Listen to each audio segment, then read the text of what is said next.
Uji forensik tidak jelas, tiba-tiba langsung asli, tapi yang ditampilkan fotokopi terus. Yang asli tidak ditampilkan sebagai pembanding. Polisi. Loh, sampean iki percaya karo sopo? Polisi wais bilang kui asli, UGM bilang kui asli, uji forensik bilang kui asli. Hah? Sopo neh? Konco alumni ngomong kui asli. Dosennya ngomong kui asli. Sampean ngajak padu ngajak gelut, sampean percayane karo sopo? Seluruh dunia ngomong wae kuwi asli, cuma sampean tok lek sing ngomong kuwi palsu. Sampean iki duwe dendam apa karo Bapak Jokowi? Duwe apa sakit hati apa karo Bapak Jokowi tak? Aku teko karo sampean. Damai wae, damai itu indah loh. Sampean duwe dendam apa? Aku teko karo sampean. Ya, Mas Baim.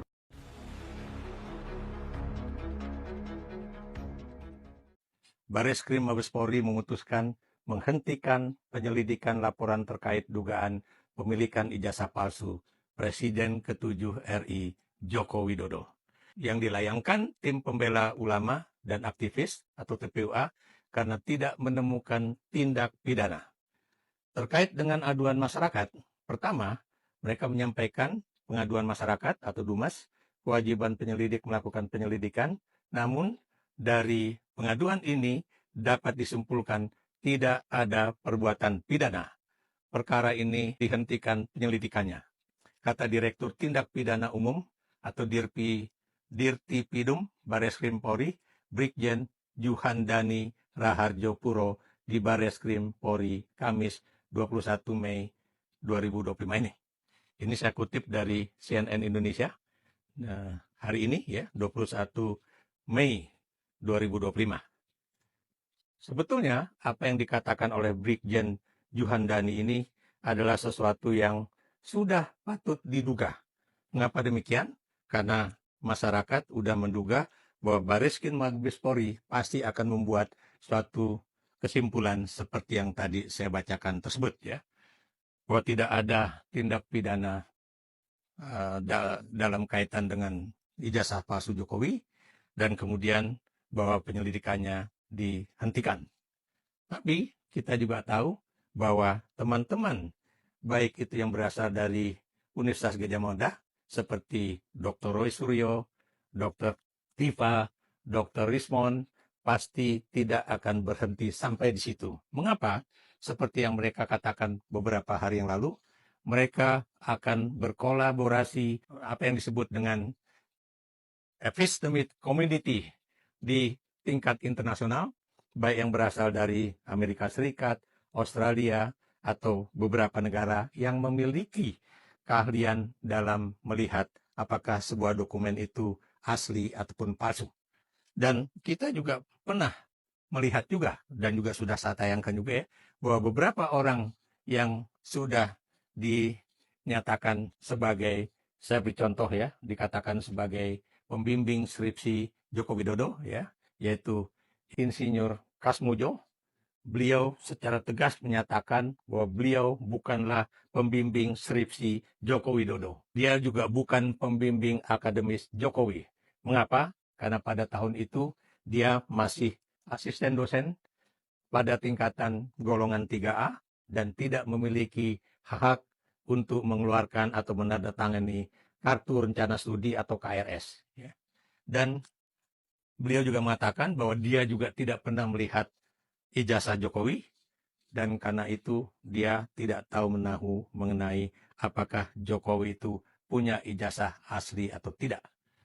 Kita juga tahu ya, beberapa kasus juga menunjukkan bahwa teman-teman dari Universitas Gadjah Mada sudah melakukan suatu penyidikan mengenai kapan Jokowi itu membuat skripsi, yaitu 2018, kapan itu kemudian dimasukkan ke dalam data Universitas Gadjah Mada 2019 ya, dan kemudian kapan juga terakhir itu kemudian dimasukkan ulang, yaitu pada 16 April 2025 ya. Dan kita juga melihat ya bagaimana seorang teman dari universitas yang ada di Bandung ya, atau institut yang ada di Bandung juga sudah membuat satu kajian secara lengkap apakah kemudian ijazah Jokowi itu palsu atau tidak palsu, dan juga dibandingkan dengan ijazah-ijazah lainnya, ya.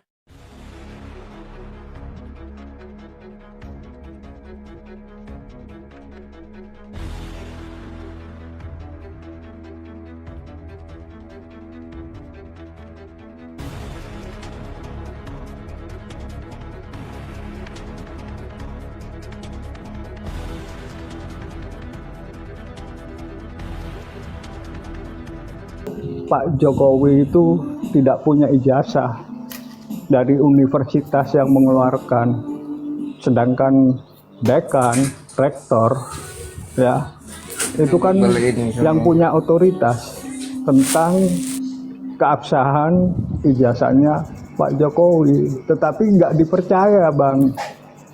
Nah, ini kan logika kita ini dibikin bodoh sama orang-orang ini, maaf ya, Bang. Saya berpikiran logika waras, Bang. Oke, Bang. Bukan Bang Ki, tahan dulu. Bang Terima Ki, kasih, Bang. tahan dulu. Mungkin itu. Ya, tahan dulu. I get the point. Sebelum ke Bang Rancep sama Bang Is. Selamat pagi, Bang Monitor. Selamat Bang Monitor. pagi. Apa kabar? Sehat? Sangat sehat dan waras. Oke, silakan. Silakan bernarasi dulu, Bang. Opening. Ya, oke. Terima kasih, Pak Moderator. Jadi, saya sebagai orang awam mendengarkan apa yang dituduhkan kepada mantan Presiden Pak Jokowi. Ya, saya juga setuju juga dengan tadi yang pembicara terakhir ini ya, yang menanggapi. Karena saya ini orang awam, ya mustahil lah seseorang yang udah berkecimpung di dunia politik, yang reputasinya udah kita segala kebijakannya udah dinikmati oleh seluruh rakyat Indonesia ini. Dan pada saat zaman dulu-dulunya juga, waktu dia masih berkuasa, kan ada juga yang menggugat lah. Sama juga narasinya seperti kayak gini juga, nanti ini apa namanya orangnya palsu, ininya pokoknya Pak Jokowi semua di mata mereka itu palsu semua. Nah, giliran ke pengadilan kalah gitu. Jadi jadi kita sebagai orang awam ini yang katanya mendengarkan yang ahli-ahli, yang ahli ini, ahli itu ini. Jadi bingung kita. Yang benar disalahkan, yang nggak benar digembor-gemborkan. Ini yang membuat masyarakat, khususnya netizen itu gaduh gitu loh. Sesuatu yang belum pasti dikatakan, oh nanti ini begini, nanti ini. Akhirnya semua ditimpakan ke Jokowi. Saya dengar tadi itu pembicaraannya, yang korupsi ditimpakan ke Jokowi, yang perusahaannya bubar ditimpakan ke Jokowi, yang nggak kerja ditimpakan ke Jokowi, yang maling ayam ditimpakan ke Jokowi. Nah ini apa-apaan narasi seperti ini gitu loh Pak Moderator. Oke, Bang. Bang Monitor, tahan dulu, Bang. I get the point. Siap. Tahan dulu ya, Bang ya. Iya. Sebentar, Bang Rancep. Sebentar, Pak. Sebentar. Oke, Saya sudah catat semua pertanyaannya. Bagi Bang Mbak Penny. Tapi kalau bisa saya tutup, saya melanjutkan dulu gitu loh. Iya. Jadi poin saya itu tahan aja dulu. Tahan dulu. Oke, siap. Tahan dulu, Bang Monitor. I get the point. Mbak Penny. Assalamualaikum, Bang. Suara saya jelas? Ini Mbak Penny ini dari mewakili masyarakat ya, tenaga pekerja migran kita di Hong Kong. Ada lebih 80.000, if I don't mistake ya, 80.000 lebih ya Bang Mbak ya. Mbak Penny tadi sudah mendengar tadi statement dari Bang Engki dan Bang Monitor. I know Mbak Penny salah satu vokal ini mengenai ijazah. Silakan. Ya, terima kasih, Bang. Tadi saya cuma mau nanggapi Bang yang kedua dan yang terakhir ini ya. Gini, Bang ya. Tadi kan Bang yang pertama tadi mempermasalahkan kenapa sih yang bikin ini bikin gaduh gitu. Sebenarnya gampang, Bang, dan simpel. ini barang ini bang sudah dipertanyakan rakyatnya itu dari 2 tahun sebelumnya, kemarin gitu loh. Jadi 2 tahun lebih ini masalah ijazah ini bang. Dan ini bukan aib jika memang benar punya atau memang cinta rakyat atau memang cinta kedamaian bangsa ini ya. Itu suatu apa ya, kegampangan dan untuk mendamaikan rakyatnya kalau memang benar-benar punya atau punya ijazah asli. Jangankan presiden bang, rakyat seandainya ada masalah soal ijazah dipermasalahkan, mungkin temannya atau satu sekolah atau satu apa keluarga gitu aja ya, nggak ada itu aib bang, bukan aib ijazah itu, malah suatu apa ya, kebanggaan bagi saya bang. Karena gini bang, kami ke luar negeri aja bang, itu sekarang ini juga nggak boleh loh ijazah itu dipalsukan bang. Jadi kita itu harus bawa ijazah asli, ijazah itu harus dari awal itu dari mana itu, pokoknya nggak boleh dipalsukan. Nanti di sini ada sidik jarinya, ada semuanya. Bisa-bisa kita di bawah blacklist kalau sudah ketahuan. Jadi kita nggak boleh ke luar negeri lagi kemanapun, bikin paspor nggak boleh gitu bang. Dan itu bukan aib. Ini ijazah saya tuh di PT-PT banyak bang, fotokopinya. Dulu saya masuk PT itu juga pakai ijazah asli, terus difotokopi baru dikembalikan ke saya gitu. Jadi bukan aib ini. Tapi kenapa satu presiden ini dipermasalahkan rakyatnya selama tak bertahun-tahun sampai rakyatnya jadi korban masuk bui tanpa ada penyelesaian. Dan kini yang disalahkan rakyat yang mempermasalahkan itu. Sedangkan presidennya makan gaji puluhan juta, ratusan juta dari pajak kami. Malah santai-santai, nggak mau peduli, biarlah mereka masuk bui, biarlah rakyat beradu argumen, biarlah rakyat berantem. Apakah itu yang abang banggakan sebagai pendukungnya? Coba. Gini bang, yang kalau menurut saya yang bikin gaduh itu Jokowi. Jokowi dari awal, nggak ada yang lain. Jadi kalau saat ini mau dipermasalahkan walaupun dia sudah tidak jadi presiden, ya jangan salahkan rakyat. Karena rakyat itu nggak semuanya seperti tremol, nggak bisa jadi tremol. Karena punya hati nurani dan cinta Indonesia, bukan cinta Jokowi atau keluarganya atau golongannya. Yang jelas Jokowi itu didukung oleh para koruptor dan oligarki bang. Untuk apa kita rakyat kecil yang saat ini menderita, cari makan sendiri, bayar pajak untuk mereka, malah kita harus mendukung mati-matian, malah mengusir rakyat yang bersuara. Itu salah. Coba berpikirlah dengan positif dan berpikirlah dengan katanya waras, rakyat yang cerdas, rakyat yang apa berkualitas karena dekat dengan penguasa mungkin. Tapi ya nggak gitulah bang. Bang Resmond dan Bang Roy itu nggak mungkin dia itu ecek-ecek.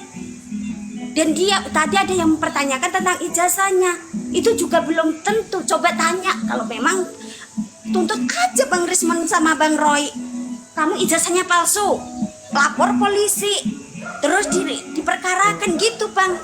Itu mungkin dia tidak akan takut. Pada kan itu Bang Risma sudah memberikan bukti kalau dia punya ijazah bang, ya entah asli atau tidak, tapi dia berani. Sedangkan Jokowi mana berani ke publik. Oke Mbak Penny, tahan dulu Mbak Penny. Tahan dulu Mbak Penny. Saya mau sapa dulu abangku Bang Hengki. Selamat pagi, salam sehat Bang Hengki. Selamat pagi Bang Joto, salam sehat. Apa kabar, sehat Bang? Teman-teman. Silakan Bang. Tadi kita ada di sini perbedaan narasi. Ini Komal Demokrasi. Silakan Bang. Iya, saya melihat Bang Penny makan gizinya banyak kali Bang ya. Kok bisa cerdas seperti itu cara menilainya ketimbang tadi yang dua tadi gitu ya. Mohon maaf gitu ya. Narasinya tutur katanya begitu runut gitu kan, dan masuk logika ketimbang yang dua tadi. Bukan saya membela, bukan. Saya menilai. Ya betul. Bang, ketika rakyat menanyakan kepada figur publik yang mana dia dipilih oleh rakyat, gitu kan. Kalau dia itu legowo, kata orang Jawa itu legowo, besar hati, dan rasa bangga aku ini lulusan UGM, insinyur pula kan seperti itu. Jadi presiden Republik Indonesia 2 periode. Disematkan insinyur di situ kan kebanggaan bang. Ketika ada rakyatku menanyakan tentang keaslian ijazahku bahwa aku pernah iki loh, masa nggak percaya kalian ini ijazahku nih, pegang.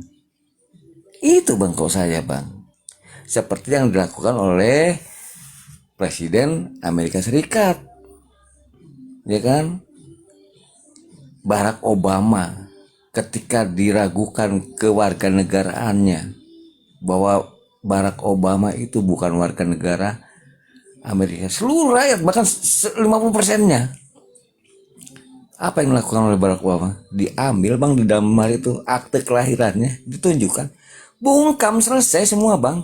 Itu yang dikendaki. Jadi saya katakan yang membuat gaduh itu ya biang keladinya Jokowi itu sendiri. Kan simpel. Coba aja secara akal sehat kita bisa memikirkan yang lain, bisa mengawasi yang lain, kita bisa membicarakan yang lain, bisa mendiskusikan yang lain. Ini kan ini seperti ini apa maksudnya? Tentu ada udang di balik batu. Demikian Bang Joto, terima kasih. Dulu, saya langsung dulu sebentar ya, izin. Ini ada lawyernya Pak Jokowi ini. Selamat pagi Bang Gibran. Selamat pagi, Assalamualaikum. Waalaikumsalam. Silakan Bang. Beginilah Bangku, kenapa kita selalu menghakimi Jokowi? Kalau dibandingkan dengan kejadian Barack Obama, itu berbeda Bangku. Di sana tidak ada kebencian Bangku, mereka ingin mengetahui kepastian tentang Obama. Lahir di mana, warga negara apa. Dan Obama tanpa ada rasa ditekan, tanpa ada rasa dilecehkan, menunjukkan siapa dirinya. Ini berbeda dengan Jokowi ya Bangku. Niatnya sudah salah kaprah. Niatnya bukan mencari kebenaran, tapi menjatuhkan kredibilitas Jokowi. Bedakan dulu. Dan kepada Feni, saya mau mengingatkan, sebelum 2014 Jokowi jadi presiden, ribuan puluhan ribu TKI di luar negeri itu tidak ada harganya. Dilecehkan di Arab Saudi, dilecehkan di mana-mana, dilecehkan di Qatar, diperkosa, dibunuh. Tidak ada. Nasib kalian itu tidak ada nasib. Cuman sekarang aja kalian mengatakan sebagai